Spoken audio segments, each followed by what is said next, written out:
Hello and welcome back, one and all, to Super Thursday. As Joe Biden predicted, it has now come to pass. I'm John Ederola. We got a full show for you. In just a little bit, Tommy Vietor of the PodSave Network is going to be joining us to break down some of the big news of the day. You might have seen a candidate dropped out today. We're going to be talking about that, the possible implications of it. Later on the show, Ryan Grimm of the Washington bureau chief for The Intercept is going to be joining us. He has some predictions, or I guess it should be an analysis of what are the things that doomed Elizabeth Warren's candidacy. I mean, she came in, many people thought she was perhaps one of the most qualified candidates in the race. At one point was leading in the popular vote in the Democratic primary. So we're gonna do a bit of a post-mortem there with Ryan Grimm. We'll be closing out the show with news from around the world, and meanwhile, including a bit of good news in the world of international pandemics. We do have some good news, we will be getting to that. We will not be starting off with good news though, because we're gonna be talking about the coronavirus and Donald Trump, two topics that make each other worse. So let's jump right into that. Donald Trump's buffoonery can occasionally be sort of funny. But when the topic is public health, when the topic is readiness for a disease that is starting to spread more inside the United States, him just saying what he wants to believe can actually get people killed. And I think that we have an example of that today. So he was on the radio with Sean Hannity yesterday, and they were talking about the death rate for coronavirus, and here's what he had to say. Report today, the global death rate at 3.4%, and a report that the Olympics could be delayed. Your reaction to that? Well, I think the 3.4% is really a false number. Now, this is just my hunch. And then when you do have a death, like you've had in the state of Washington, like you had one in California, I believe you had one in New York, all of a sudden it seems like 3 or 4%, which is a very high number, as opposed to a fraction of 1%. But again, they don't know about the easy cases, because the easy cases don't go to the hospital. They don't report to doctors or the hospital in many cases. So I think that number is very high. I think the number, personally, I would say the number is way under 1%. Now, this is hunch. This is hunch. We have tens of thousands of cases. Doctors around the world are saying, here's what we believe the fatality rate is. And Dr. Trump believes, no, I don't think it's that. I think it's less. Why? It's my hunch, and also I want you to believe that it's not as bad because I'm worried that this is gonna hurt me. So even if I'm going to misinform you, even if I'm going to lull you into a potentially false sense of security, it benefits me, so I'm going to do it. And by the way, him saying they don't know about the easy cases, like he is trying to explain that doctors, in trying to describe the fatality rate of a disease, they don't understand what they're talking about. They're not counting the easy ones. Look, we may not know exactly what the fatality rate is. And certainly I would say the overall fatality rate is potentially less important than the fatality rate for different demographic groups, because that can be wildly different, as in the case of coronavirus. But I want to reassure Donald Trump, they do consider the easy cases, okay? They are doing that. And he says it's much less than 1%. I mean, let's talk about just America. So first of all, before we get to this misinformation, he referenced a death in New York. There hasn't been a coronavirus death in New York yet. There might be. Unfortunately, more people are contracting it in New York, but that hasn't actually happened. There wasn't one death in Washington. There have been multiple deaths in Washington. The president literally does not know who is getting or who is dying from coronavirus inside of the United States. He's still obsessed with that initial 15 infections. That's the last fact he will absorb about this international incident. He doesn't know where the disease is spreading. He doesn't know who it's actually killing. He doesn't know anything, and he's not inclined to learn. But for the cases we have so far, of the 157 cases as of this morning that have been confirmed in the US, there's a death rate of 7% actually, but the lack of adequate testing by the CDC means that the number of infections is likely much higher than officially reported. So we honestly don't know, partially because of misinformation that's causing people to not get tested when they should, and we'll get to that in just a minute. But also, as you've probably seen, many people who would like to be tested can't be tested because we don't have the kits. kits, they haven't been prepared, they haven't been sent around, and people are being given the go round by their insurance companies when they're saying, I think that I might have this and I want to be tested. The companies aren't interested in that. They don't want to pay for it. It is another way that our current system of healthcare and health insurance providing is potentially exacerbating this illness. It's not less than 1%, and the death rate is not up to Donald Trump. But again, this fits in with what he's been doing for the last week or so, which is, I don't care what's actually going on with this disease. I'm worried that you being scared could hurt me in my reelection bid, and so I'm gonna tell you whatever I think benefits me. And again, it's not like resistance libs aren't taking their coronavirus cues from Donald Trump. They're not the ones that are gonna be misinformed. Only the people who trust Donald Trump are gonna be misinformed. The people who trust Sean Hannity, the people who would be watching that interview. He's misinforming his own base and potentially increasing the chance that they might die. But that is gonna become even more apparent in this next clip. Take a look at his read on what you should do if you think you might have the coronavirus. To do this, because a lot of people will have this and it's very mild. They'll get better very rapidly. They don't even see a doctor. They don't even call a doctor. You never hear about those people, so you can't put them down in the category of the overall population in terms of this corona flu and or virus. So you just can't do that. So if we have thousands or hundreds of thousands of people that get better just by sitting around and even going to work. Some of them go to work, but they get better. This isn't a game. Like that's both addressed at Trump, that this disease, this situation we have is not a game. But for the people who either did think or still think that you have buffoon as president, what's the worst that could happen? I don't know, let's find out. Let's find out what the worst that could happen when you have a president who every word was more ignorant and more dangerous than the last in what he just said. So he appears to think that there's a possibility that right now there are thousands or tens or hundreds of thousands of people in America that have the coronavirus and are just getting better, and that is acceptable, that we wouldn't know that they have it, and that that's a fine thing. And in fact, he should get credit somehow because that means that the death rate is lower. He also said that you can just get better. So honestly, all this stuff you're hearing about the fact that it's killing people, that hey, China just passed 3,000 deaths actually, over 80,000 infections, 3,000 deaths. That sounds scary, but don't be scared, because all around you, people are just sitting at home getting better from the coronavirus. There are thousands, if not hundreds of thousands of people that are just getting better, because at the end of the day, it's just the corona flu or virus or whatever, he doesn't know. And again, he's not inclined to find out. He even said there, so you don't apparently need to get tested, you don't apparently need to get treated, you'll just get better. And in fact, you can just keep going to work. Just go to work and you'll be fine. It's not gonna kill you, you're gonna be okay. Again, that's what he is telling his own base, his own supporters. Say, you shouldn't be worried about coronavirus, you probably don't need to get tested, and even if you get infected, you're gonna be fine, go about your day. What's the worst that could happen? I don't know, I haven't really thought about it. That's what he's telling people. And he's telling people that as literally all other branches of the US government are trying to tell people the exact opposite. Here's just a quick shot from CDC.gov of their advice for people who are infected with COVID-19. They're saying stay home, get medical care, separate yourself from other people and animals, even inside of your own home, let alone not going to public events, going to fun gatherings, going to work and all that. They specifically say in the middle there, do not go to work, school, or public areas. Avoid using public transportation, ride sharing, or taxis. And Trump is saying, if not, you'll be fine to do it. He's saying you will probably be okay, so let's not worry about it. Now, he's attempting to rewrite that interview, tweeting this morning, I never said people that are feeling sick should go to work. This is just more fake news and misinformation.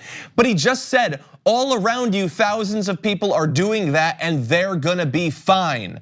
And when you combine that with the fact that both he and Fox News has been telling their viewers for years, if not decades, you shouldn't trust anyone out there. in the media, academics, all of them, they're all liars. They're all trying to convince you of things that are not true. Trust us, they're going to take his word as gospel.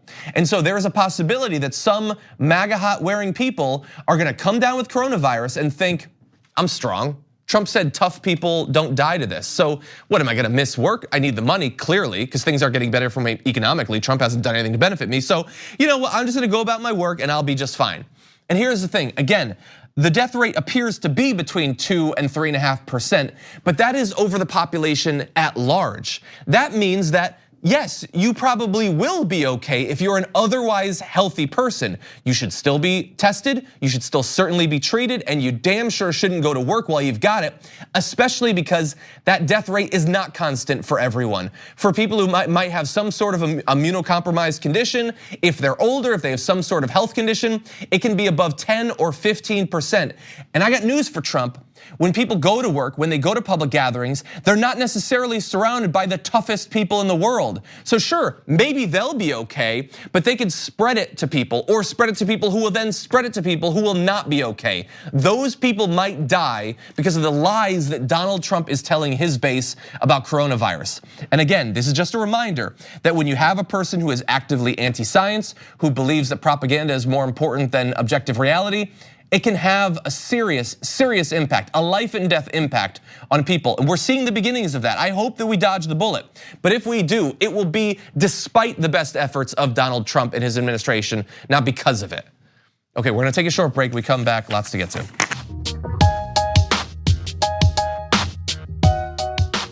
We need to talk about a relatively new show called the Republic, or UNFTR. As a Young Turks fan, you already know that the government, the media, and corporations are constantly peddling lies that serve the interests of the rich and powerful. But now there's a podcast dedicated to unraveling those lies, debunking the conventional wisdom. In each episode of On the Republic, or UNFTR, the host delves into a different historical episode or topic that's generally misunderstood or purposely obfuscated by the so-called powers that be, featuring in-depth research, razor-sharp commentary, and just the right amount of vulgarity. The UNFTR podcast takes a sledgehammer to what you thought you knew about some of the nation's most sacred historical cows.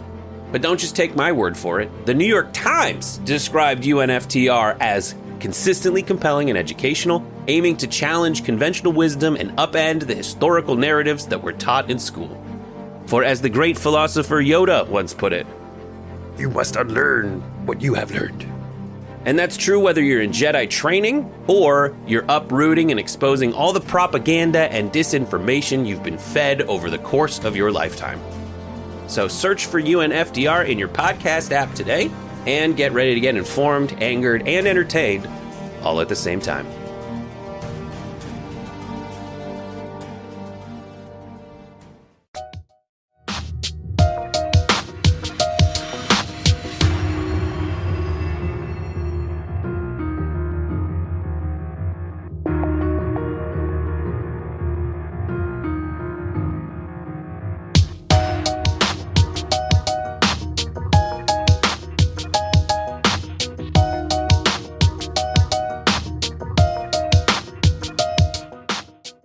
And then there were two, with the announcement this morning that Elizabeth Warren is suspending her campaign to be the Democratic nominee for the presidency. How is this gonna shake up the race? Joining us now to discuss, Tommy Vietor, co-host of Pod Save America and the founder of Crooked Media. Welcome to the show. Hey, John. Glad to have you here. You came on a good day. We were gonna talk about what Elizabeth Warren's next steps might be. Well, we now know at least one of them.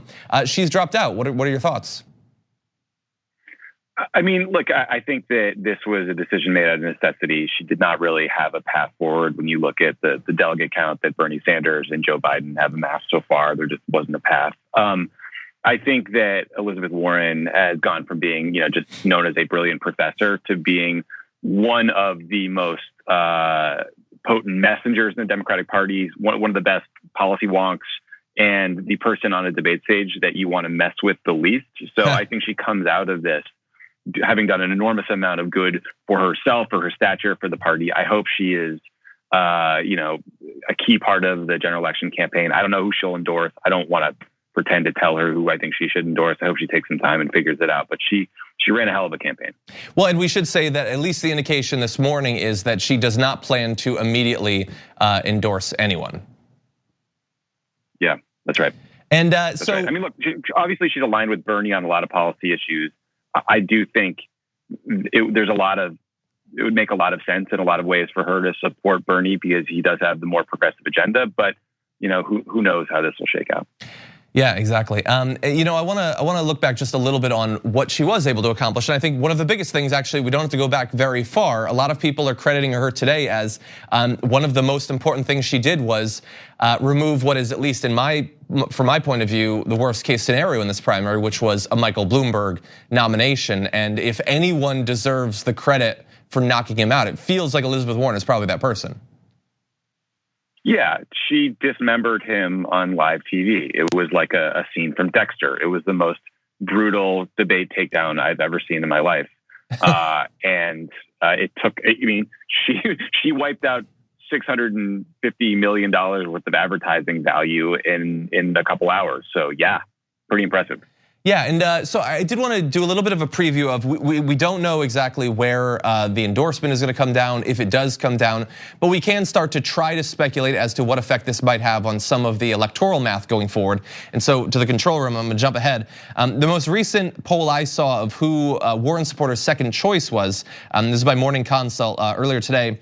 Sanders is the second choice of 43%, Biden of 36%.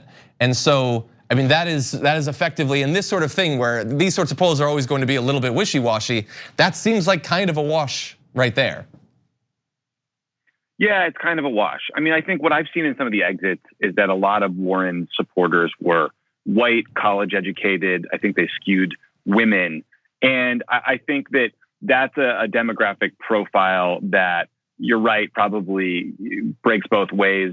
Late deciders have broken towards Biden recently. I think a lot of people who have been so anxious and worried about politics that they were kind of viewing this like punditry have broken towards Biden. So I imagine he could get a considerable number of the Warren supporters. I just don't think it's clean. There's a lot of people are talking about like there's a progressive lane and a moderate lane, and Bernie and Warren are in the progressive lane. I don't think that really reflects the complexity of how voters view this choice.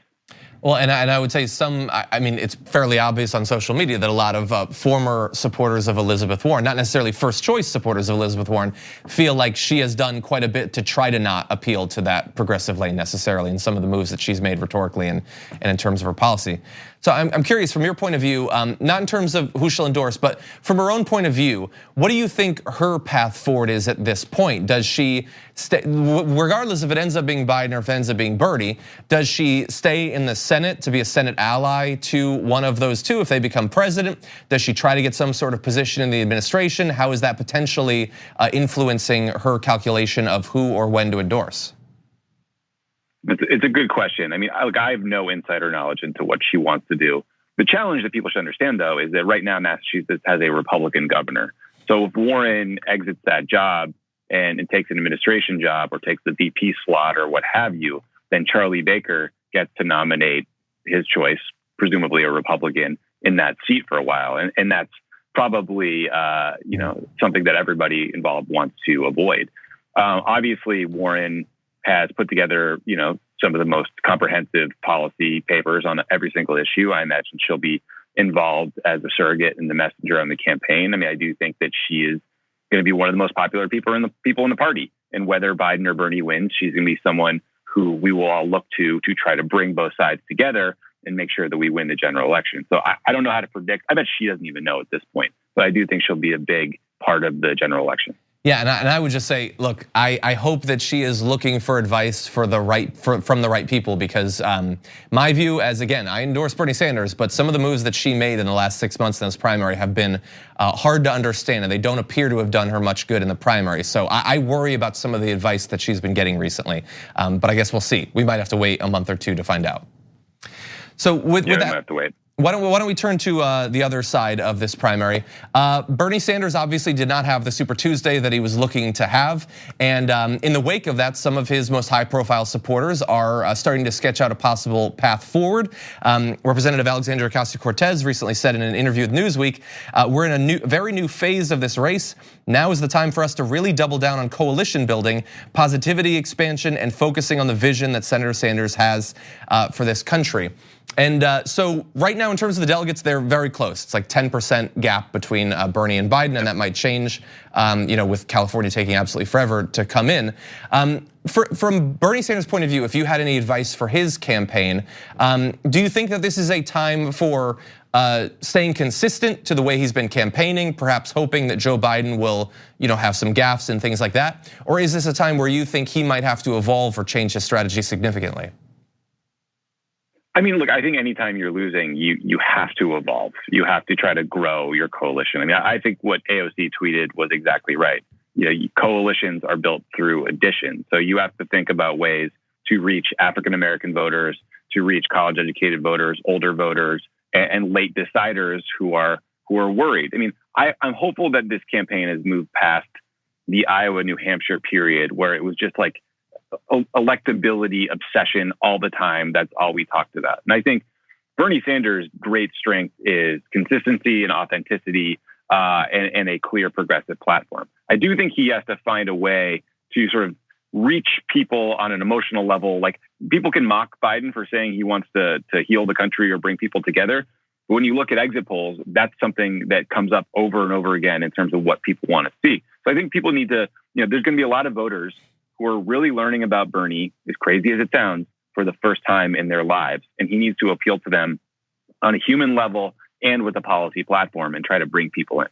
We don't unfortunately have much time on this, but looking to Biden for just a second, obviously Bernie has to worry about what Bernie does, but he's also now it's down to basically two. I know Gabbard is technically still in the race, but the next debate is going to be very, very different than all the debates we've seen. If it's just those two on the stage, Biden I think his best debates have been the most recent ones, to his credit, but he has had some bad moments. He's recently had a few statements involving the arrest in South Africa that have been hard to understand as an outsider why you would make claims like that. Do you think that there's a possibility that the thing that shakes up this race might be more of a focus from the voters and the media on Joe Biden? Absolutely. I mean, look, this has happened over and over again in this primary, right? Elizabeth Warren took a lead and there was more scrutiny and her numbers went down. Mayor Pete took a lead, there was more scrutiny, his numbers came down. Biden has had a great couple of weeks, but I would be the first to tell you, and have said repeatedly, that I thought his campaign leading into Iowa and New Hampshire was very bad. And so the biggest X factor, I think, is Biden's own performance. And when you add on top of that, the increased scrutiny that comes with being the front runner, I mean, he is now, it's now could be seen as his race to lose. And, that's a more challenging position. I would rather not have the increased scrutiny. Mm-hmm. Yeah, well, we will certainly be watching. I can't wait for that next debate on March 15th.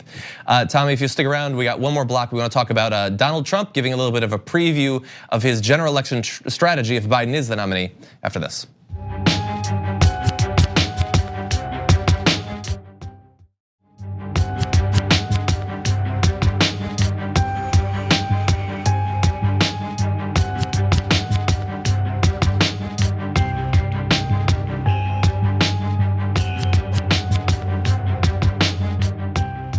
Donald Trump was impeached because of his desire to have an insurance policy in case Joe Biden was the Democratic nominee, the entire Ukraine thing. Well, after that impeachment, and now that it's looking like Joe Biden might have a good chance of being that nominee, what does Donald Trump think the race will be about? Ukraine. He said recently to Sean Hannity, that will be a major issue in the campaign. I will bring that up all the time because I don't see any way out. I don't believe they'll be able to answer those questions. Tommy Vietor joins us once again. So it's happening. Are you surprised that the fact that he was impeached is not a deterrent to Donald Trump bringing up this whole messy thing? No, I'm not surprised at all. I mean, no matter who wins, Donald Trump is going to run a dishonest, relentlessly negative campaign based on attacks that are dishonest and that are just, pumped through Facebook. In some ways, this line of attack worries me the least. I mean, it's been pretty well vetted through the media. It's going to feel like old news to a lot of people. There's a pretty easy rejoinder for Joe Biden in terms of what he did right in the situation. And if Donald Trump wants to go after Hunter Biden, certainly there's some fodder there. But Donald Trump's kids are corrupt, in some cases scumbags. So I'm not sure that's a path I'd want to pursue too deeply either if I'm the Trump campaign. So there's a few things I find very interesting about that. So obviously I agree. I think that the Trump family is incredibly corrupt in a very obvious and easy to demonstrate way. But the thing about Trump seems to be that the hypocrisy matters less regarding him than it has for virtually any politician of our lives. So do you think that, is he going to feel dissuaded trying to cast the Biden family as corrupt because of the possibility that the finger could point back at him? Or do you think he's going to feel safe from that sort of comparison? No, I don't think he'll be dissuaded. I think he will do and say whatever he thinks will help him win the election. My issue is whether voters will actually believe it. I could be wrong. I very likely will be, because that happens often. But I think it's harder to paint Joe Biden as corrupt probably than it was Hillary Clinton, because Hillary Clinton faced 30 years of relentless attacks on her and demonization. And you could log onto Facebook at any time and see some aunt of yours posting about her literal kill list, right? It's just sort of a different situation than 2016. And so, yes, I'm worried about literally everything in this campaign. There are parts of Joe Biden's performance that keep me up at night. There are parts of Bernie's record that keep me up at night. But the Burisma stuff is not my most acute concern, just because we've kind of been through the ringer on this one and not a lot has come out yet that's actually damaging for Joe Biden. Quick prediction. Will there be a lock him up chant at a Trump rally in the next month? Oh, 100%. Yeah, absolutely. Probably. But it might be about Jeff Sessions. Exactly. See, that's a good point, actually. So let's go to one other way that this issue might be raised. Obviously, Donald Trump is just going to be bringing it up. You can guarantee Sean Hannity is going to age himself years over the next 6 months by talking about it at the top of his lungs. But he's not the only one. Trump's remarks came the same day that Senate Homeland Security and Governmental Affairs Committee Chairman Ron Johnson told reporters he would likely release an interim report on his committee's investigation of Hunter Biden's dealings with Burisma within the next 1 to 2 months. Johnson said the timing of the investigation had nothing to do with the election, but that if he were a Democratic primary voter, he would, quote, want these questions satisfactorily answered before I cast my final vote. It is a weird coincidence, though, isn't it, Tommy?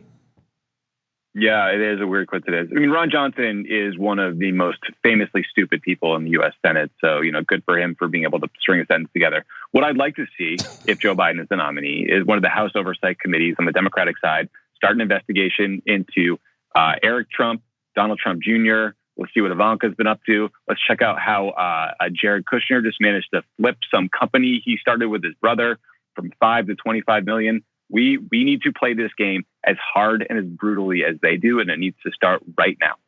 You know what I would love as sort of a silver lining of this whole thing is I would like some sort of package of either regulations, legislation that to the same extent that there have been a few attempts to try to crack down on former lawmakers lobbying and profiting off of their positions. There should be more oversight of what family members are getting out of the political connections of the people they're related to. And I think that, look, I'm more worried about the Ukraine thing as a potential electoral issue than it seems like you are. But if Joe Biden were to roll out, some sort of definitive ironclad policy that he signs on to that Trump obviously would not, maybe that would be something to reassure voters that Biden takes this seriously in a way that Trump is obviously being sort of hypocritical about. Yeah, that's a good idea. And look, you're right. I mean, there started some ethics and lobbying reforms in 2006 and then again in 2009, but there needs to be much more. We need to do much more to get money out of politics. I mean, that in part is why we need to win this election so desperately. We need to pass a voter access bill that makes it easier for people to vote by mail or just get to the polls generally, so that voter suppression isn't killing the Democratic Party cycle after cycle. So I'm totally with you there. it's just, on the hierarchy of things that give me anxiety, Ukraine isn't quite as high as a few other things.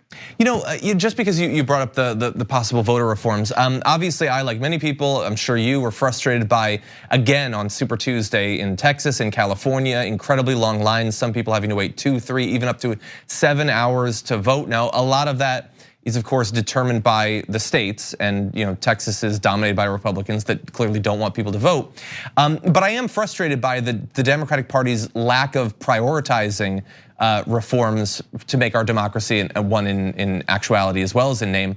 I was frustrated that Obama, back when they had the supermajority, that there wasn't a big proactive move to give us like an electoral holiday, give us these sorts of moves that would help to get out in front of some of the voter suppression of the Republican Party. Do you think that the time has come for the Democratic Party to prioritize that a lot more? Yes, and Pelosi has passed a bill, the House has passed a bill that would do exactly that. I mean, I think about that period in 2009 that you just referenced and the things we could have or should have jammed through, and one of them should have been a big voter access bill. It's really easy for me to say that in hindsight. I mean, the global economy was collapsing and, things were falling apart all around us. And frankly, a lot of the problems we're seeing now are the result of the Roberts-led Supreme Court gutting a provision of the Voting Rights Act that would have prevented states like Texas from closing 750 polling locations in majority Black and Latino neighborhoods. I mean, that is very purposeful voter suppression. It happens in Wisconsin. It's been happening in Georgia. Republicans are doing this as their way of clinging to power as white males like myself become a shrinking part of the voting population. But yes, I was as frustrated as you were that California seemed to just kind of screw some things up. And I think we need to figure out what happened there. Yeah. Well, Tommy, we always appreciate you joining the show. Everyone check out Pod Save America. You probably already have, but continue to. And Tommy, thank you once again. Thank you for letting Anil live on. I appreciate it. Anytime. Okay, we're gonna take a short break. When we come back, Ryan Grimm is gonna join us. We're gonna break down a little bit of what went wrong with Elizabeth Warren's campaign after this.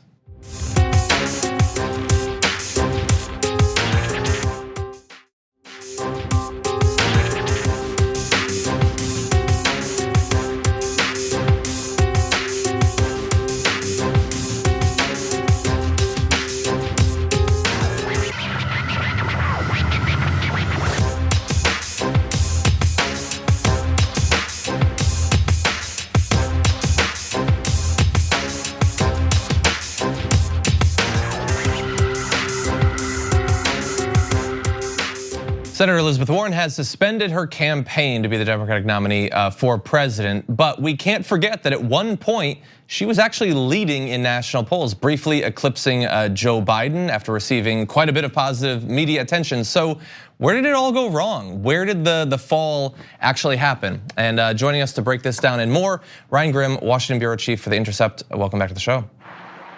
Thanks for having me back. Glad to have you here.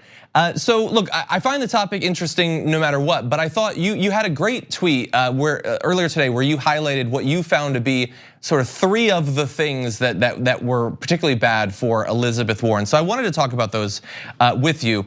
With the first being, you had some quotes from Pete Buttigieg about her lack of ability to explain how she was going to finance programs like Medicare for All, and that is, I think, popularly that whole brouhaha is pointed to as one of the worst episodes for her. So give me your thoughts on that. Right, so this was the mid-October debate, which is kind of the high point of her race. She kind of surged to the top in mid to late September, got through that first debate as a front runner fairly unscathed, but it was that second one as a front runner where everybody really came after her. And the blow that landed the hardest was Pete Buttigieg saying, Senator, it's a simple yes or no question. Are you going to raise taxes on the middle class? You have a plan for everything, but you don't have a plan for this. It's quite conspicuous. And because she had built this brand of, over the last 6 months, having a plan for everything, I have a plan for that, it was a devastating blow.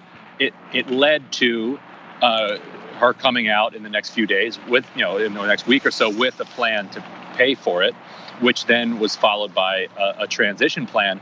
Everybody focuses on those latter 2 things as the thing that messed her up. But I think the pile on that happened at that debate was pretty brutal for her. And if you remember, shortly after the debate ended, and this is the second thing that I highlighted in my post, Alexandria Ocasio-Cortez endorsed Bernie Sanders. And so this was, several weeks after he had been, left for dead, literally and figuratively.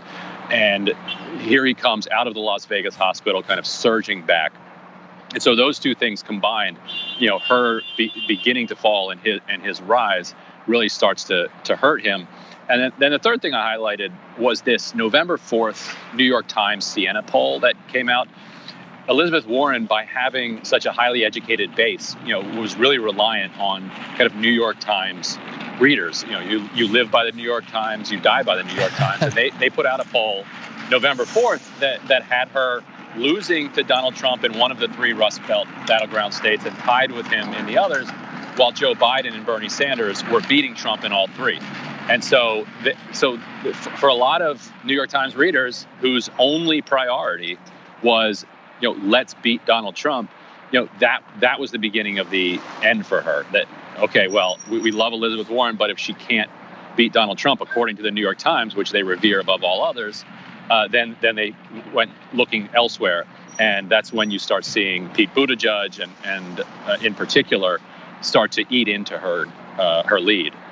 Yeah, and look, there's obviously been a lot of talk about electability through the course of this Democratic primary. My memory of 2016 has blurred a little bit, and obviously that was a different sort of race. I don't know if that's always such a big concern, but it feels like while everyone got hit at one point or another with, is this the person that can beat Donald Trump? It feels like she was hit the hardest.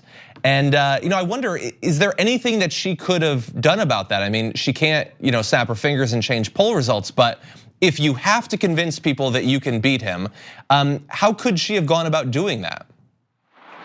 So you probably couldn't completely get away from that problem. But the way that you convince people that you can win is by winning or by showing strong polling numbers.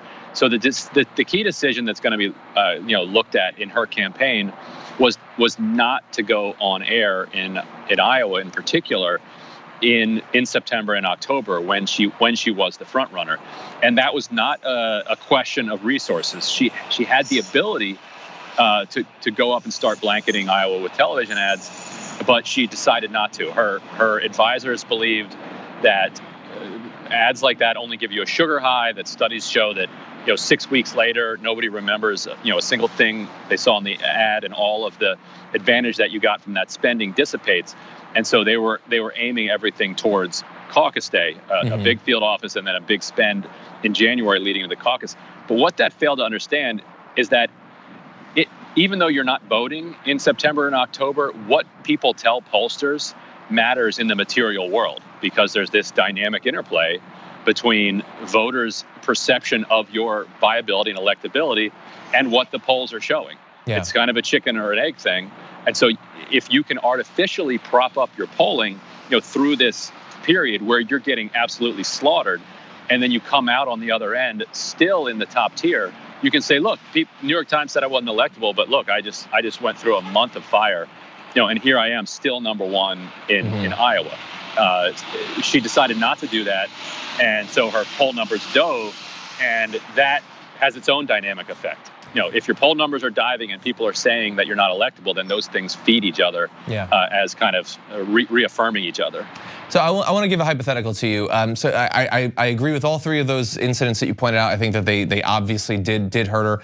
One thing that she definitely could not have changed, but in theory, if Bernie Sanders had not run, if he had decided to forego it, if instead perhaps he had supported Elizabeth Warren, like if he hadn't been there and Elizabeth Warren hadn't had to sort of try to carve out this very narrow lane for herself where she's differentiating herself from Sanders, but trying to appeal to some of the centrists too. Like if he hadn't been there, where do you think we'd be following Super Tuesday? Would she be the front runner right now? Yeah, that is an interesting hypothetical, and it's actually the scenario that she envisioned when she got into the race at the end of 2018. She believed that Sanders was going to look at the numbers and decide that he was going to go off a statesman. He changed the party. He ran an incredible campaign in 2016. Her campaign often talks about Bernie Sanders having a ceiling. That's not just talk from them. Like they fundamentally believe that. Whether or not it's true, we'll find out in the rest of this campaign. But it's something that they genuinely believe. And so they thought, okay, well, Bernie probably knows he's got some ceiling. He's not going to run. And I think to answer your question, sure, she's a much more formidable opponent, in that scenario, because if through that September and October, or through that November doldrum where she's pushed down, into the teens, if she's also picking up the 10 or 20% that were backing Sanders around that time, all of a sudden she's back to 30, 35, and she's ahead of Joe Biden. A win in Iowa pushes her to, into New Hampshire, and then with if Sanders actually is rallying to her and helping her to organize in Nevada, it could be a different scenario, because she's more competitive with Joe Biden in these suburbs that were so decisive on Super Tuesday. The educated, wealthier Democratic voters who swung so wildly to Joe Biden, do have some affinity for her as well. They just had more on Super Tuesday. So yeah, I think you make a very interesting point. People will be doing what ifs forever, and that's an interesting one. Yeah. Well, thank you for engaging with it. Ryan Grim, as always, thank you for joining us. You look like you're certainly busy today, so I hope we didn't take you off your schedule too much, but we always appreciate you joining the show. No problem. Happy to do it. Thank you. Okay, we're gonna take one last break here, but we're gonna close out the show with some international news. Meanwhile, Lynn, after this.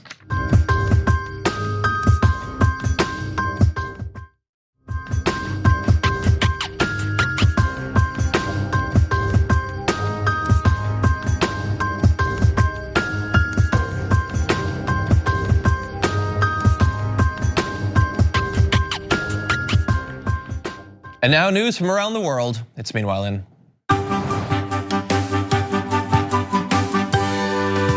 Meanwhile, in the Amazon, indeed in rainforests around the world, they're getting close to being tapped out in a very important area. For the last 3 decades, the amount of carbon absorbed by the world's intact tropical forests has fallen. They're now taking up a third less carbon than they did just back in the 1990s, owing to the impacts of higher temperatures, droughts, and deforestation. And so this is important because whether we acknowledge it or not, these forests, like the oceans, are absorbing excess heat and carbon in a way that is not necessarily sustainable, even in the midterm. The uptake of carbon from the atmosphere by tropical forests peaked back in the 1990s when about 46 billion tons were removed from the air, equivalent to about 17% of carbon dioxide emissions from human activities. By the last decade, that amount had sunk to about 25 billion tons, or just 6% of global emissions. And here's the thing. At a certain point, when they are tapped out and can no longer absorb more, combined with the fact that we are burning them down, they can go from a sink that is helping us to fight climate change to an active contributor to it. And that date is not unforeseeable. The typical tropical forest may become a carbon source by the 2060s. And remember, many of these sorts of long-term plans by people that say they're taking climate change seriously, those are plans where it's like, hey, we'll be carbon neutral by 2050, maybe, unless maybe there's delays. We're getting to that point where we're gonna be hitting some of these big effects. And so here's what I want to talk about. These are feedback mechanisms that we have to concern ourselves with when it comes to climate change. Things where non-linear processes start to become incredibly impactful on our ability to fight the climate crisis. So at some point, the tropical forests get tapped out. We hadn't even necessarily known about them that long ago, but they're gonna be tapped out.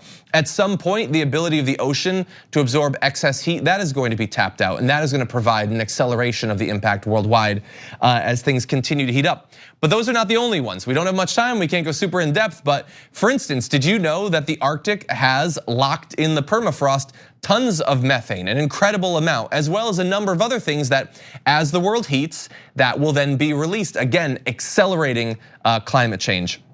Forest fires, for instance, forest fires are becoming more intense and more common as a result of climate change.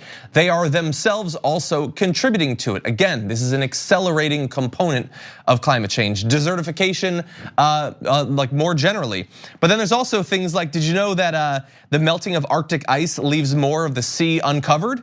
And as it's darker than the reflective ice that it's replacing, it absorbs more heat, thus leading to more melting. So look, there are many, many of those, and I'm hardly the expert to explain them in the detail that they deserve, but you do need to understand that A lot of the people that are just now starting to sort of accept what's happening with climate change don't necessarily understand that this is not a constant, slowly advancing process that we can take time to come to grips with. And we have a lot of time to plan out exactly how we're going to deal with it. Some of these things are already accelerating. Some of them we might not even be aware of. And so again, the onus is on us to do what needs to be done, not eventually, but as soon as possible before some of these feedback mechanisms make the problem unsolvable. Unfortunately, we don't have time to go to the next country, but I will say in short, the Congo, for the first time in the most recent outbreak of Ebola, their last patient who was being treated for it has been released. And so this, it's not the worst Ebola outbreak that they've had, but it has been very deadly. Thousands have died. They might have moved past it. And at a time where the world is very worried about coronavirus, that comes as very good news. We don't know for sure, but right now does look very positive. Okay, with that, thank you everybody for joining me on the show today. We've got one more episode. Brett Ehrlich is gonna be joining me tomorrow. We'll be giving you our picks for garbage people of the week, as well as the 10 things that are worst about politics. So we're gonna have a little bit of fun to close out the week, me and Brett Ehrlich. We'll see you then.